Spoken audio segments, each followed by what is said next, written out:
పైసా పైసా అన్నాడు గదనే నిన్ను గన్న నాన్న, ఆఖరికి కురిసేది ఆటన సిక్కల ఆనా.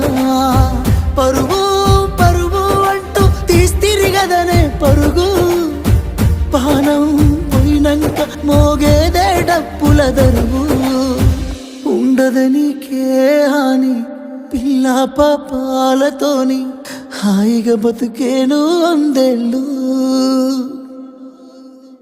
నువ్వు పువ్వులు అల్లుకొని పోతున్నవే అత్తగారింటికి, నే పువ్వులు జల్లుకొని పోతున్ననే కాలే తాటికి.